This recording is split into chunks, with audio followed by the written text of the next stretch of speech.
ఓం హ్రీంకారాసనగద్భితా నలసికాం సౌః క్లీం కళాం బిభ్రతీం సౌవర్ణాంబరధారిణీం వరసుదా ధౌతాం త్రినేత్రోజ్వలాం వందే పుస్తకపాశమంకుశధరాం స్రగ్భూషితాముజ్వలాం త్వాం గౌరీం త్రిపురాం పరాత్మకళాం శ్రీచక్ర సంచారిణీం. ఓం శ్రీ దుర్గామలీశ్వరాభ్యాం నమః.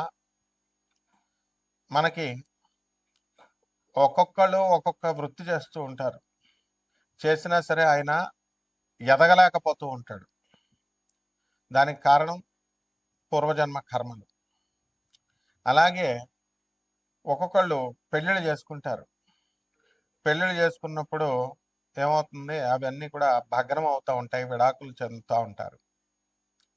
కాబట్టి ఇలా ఒక ఉద్యోగంలో చేరినటువంటి వ్యక్తి, అతనికి ప్రమోషన్స్ లేకపోవడం, ఎదుగుదల లేకపోవడం, ఈ రకంగా మనకి ఇవన్నీ కూడా ఉంటాయి.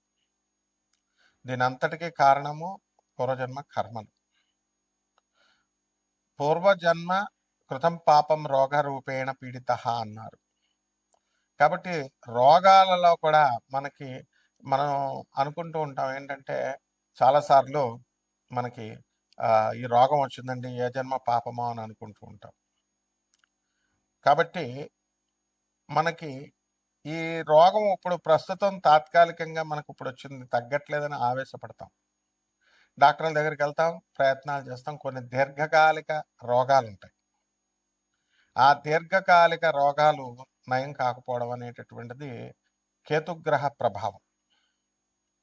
ఈ రకంగా మనము ఈ ఉద్యోగంలో ఎదుగుదల లేకపోయినా, లేకపోతే వివాహాలు భగ్నం అవుతున్నా, వివాహాలు కొంతమంది కాపురాలు చేసుకుంటూ ఉంటారు, కానీ వాళ్ళకి సరైనటువంటి సంసారం ముందుకు వెళ్ళదు.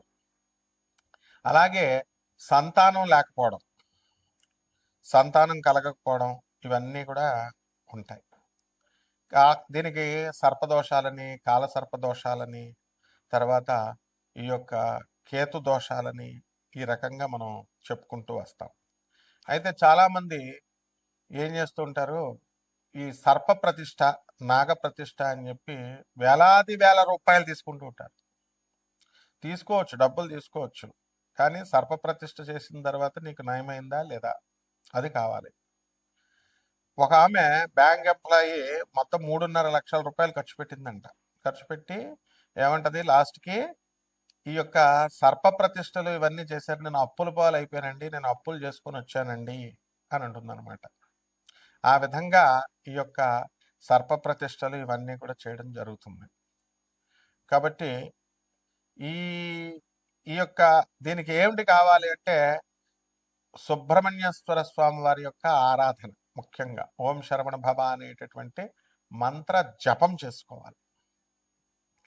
కాబట్టి మనము ఈ యొక్క కాలసర్ప దోషాలు, మంగళ దోషాలు, శని దోషాలు, ఈ అనంతాది నవకుల నాగదేవతల పూజలు, ఇవన్నీ కూడా మనం చేసుకోవాల్సినటువంటి అవసరం ఉంది.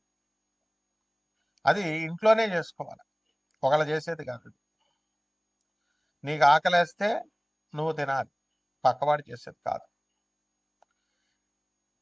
ఈ రకంగా మనకి జ్యోతిషంలో ఉన్నటువంటి గ్రహాల యొక్క స్థితిగతులను బట్టి మనకి అర్థమవుతూ ఉంటుంది.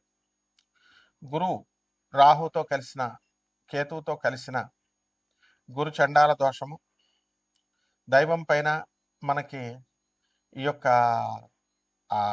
భక్తి అనేటటువంటిది కొంతకాలం ఉంటుంది, దానికి చెడగొట్టడానికి ఎవడో ఒకడు వస్తూ ఉంటాడు. అలాగే నమ్మక ద్రోహులైనటువంటి వాళ్ళు స్నేహితులుగా రావడం, ఇలాంటివన్నీ కూడా జరుగుతూ ఉంటాయి. కాబట్టి మనం చేయాల్సినటువంటి పనులు ఏంటంటే, మనము రవి కేతువుతో ఉంటే పితృదోషాలని, ఈ పితృదోషాలన్నీ కూడా మళ్ళీ పరిహారం కోసం పితృదోష మోక్షనారాయణ బలి పూజ, ఇవి అన్ని లక్షల రూపాయల్లో వీళ్ళు దోచిపడేస్తూ ఉంటారు. కాబట్టి మనం చేయాల్సినటువంటిది ఏంటంటే, కేవలము గురువు యొక్క అనుగ్రహముతో మాత్రమే మనకి ఇటువంటి దోషాలు పోతాయి.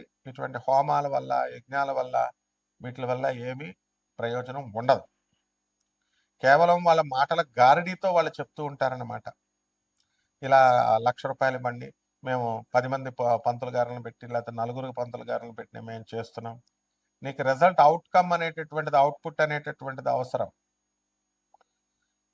ఈ రకంగా మనకి గ్రహాలన్నీ కూడా ఈ తండ్రి అనారోగ్యం వల్ల, లేకపోతే తండ్రి యొక్క సలహాల వల్ల వీళ్ళు నష్టపోవడాలు, ఇలాంటివన్నీ కూడా తండ్రి సలహాల వల్ల లేదా తల్లి సలహాల వల్ల మనం నష్టపోవడాలు, ఇలాంటివన్నీ కూడా జరుగుతూ ఉంటాయి. తండ్రి నష్టపోవడం వల్ల ఏమవుతాయంటే అండి, తండ్రి సలహాల వల్ల నష్టపోవడం అనేటటువంటిది మనకి పితృదోషం. అలాగే చంద్రుడు స్ట్రాంగ్గా ఉండకపోయినా మీకు ఏమవుతుంది, మాతృదోషం అనేటటువంటిది ఏర్పడుతుంది. కాబట్టి మనం చేయాల్సినటువంటి పని ఏంటంటే, ఈ మనము సాధన అనేటటువంటిది మనం చేసుకోవాలి. గురు సాధన. జగద్గురువులైనటువంటి దత్తాత్రేయ స్వామి వారు, జగద్గురువులైనటువంటి కృష్ణుడు, మరి దక్షిణామూర్తి, ఇలాంటి వాళ్ళని మనం ఆరాధించుకోవాలి. రాఘవేంద్ర స్వామి, ఆ జగద్గురు అయినటువంటి ఆదిశంకరాచార్యులు వారు. మధ్యలో ఈ పూజల పేర్లతో, హోమాల పేర్లతో, యజ్ఞాల పేర్లతో వచ్చేటటువంటి వాళ్ళు చేసేటటువంటివి ఏవి కూడా కలిసి రావు. నిర్మోహమాటంగా కలిసి రావు. వీళ్ళు ఏమన్నా పవర్స్ ఉన్నటువంటి వాళ్ళ, వీళ్ళేంటి, వీళ్ళ చేసేదేంటి మీకు పూజలు? ఇది చూసుకోవాలి. కేవలం వాళ్ళ పొట్టకూటు కోసం తీసుకుంటారా అంటే పొట్టకూసు కోసం తీసుకోవట్లే, అడ్డంగా తోపిడీ అనమాట. కాబట్టి ఈ 12 ద్వాదశ రాశుల మీద మనకి ఇప్పుడు ఏ విధంగా ఉంది పరిస్థితి, వీళ్ళకి ఏమైనా సర్పదోషాలు, ఈ యొక్క గురుచండాల దోషాలు, ఇవన్నిటి వల్ల మనం ఎదగలేకపోతున్నాము, ఒక్కొక్క రాశి వారిగా మనం చూద్దాం. మేషరాశి. ఈ మేషరాశి వారికి అందరికీ కూడా ఇప్పుడు శుక్ర మోఢం నడుస్తుంది, ఏలినాటి శని జరుగుతుంది. అలాగే ఈ యొక్క రవి మనకి 15వ తేదీ నుంచి డిసెంబర్ 15వ తేదీ నుంచి ధనుస్సు రాశిలోకి మారడం. మరి ఈ లోపల మనకి కుజ, బుధ, శుక్రగ్రహాలు వృశ్చిక రాశిలో ఉండడం. ఆ తర్వాత మనకి ఈ యొక్క కేతువు సింహరాశిలో ఉండడం. గురుడు డిసెంబర్ 5వ తేదీ దాటిన వరకు కర్కాటక రాశిలో ఉండడం. ఆ తర్వాత మళ్ళీ మిథున రాశిలోకి వెళ్ళడం జరుగుతుంది.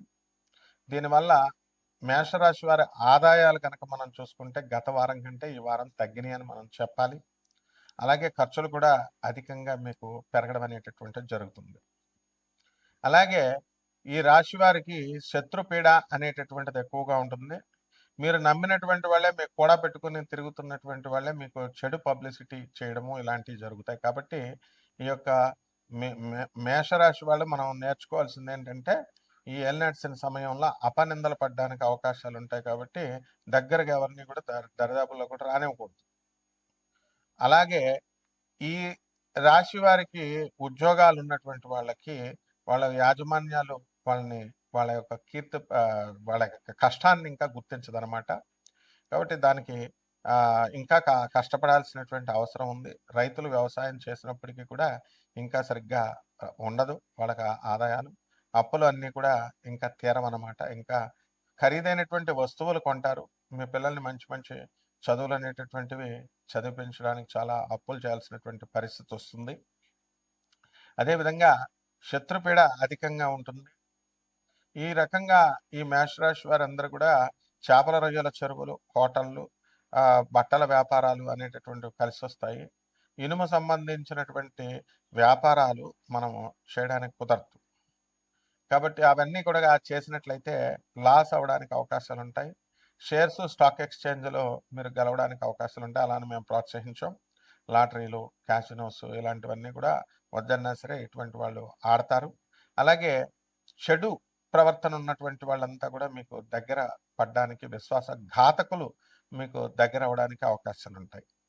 ఇక పరిహారాల దగ్గరికి వచ్చేసరికి మేషరాశి వారికి ఈ యొక్క రవి జపం చేసుకోండి, రవి స్తోత్రాలు చదవండి.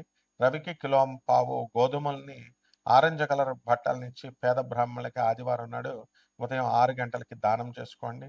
దశమహావిద్యల్లో ఒకటైనటువంటి భువనేశ్వరి అమ్మవారి యొక్క హోమాన్ని మీ ఇళ్లలో చేసుకోవడం ద్వారా బ్రహ్మాండంగా ఉంటుంది.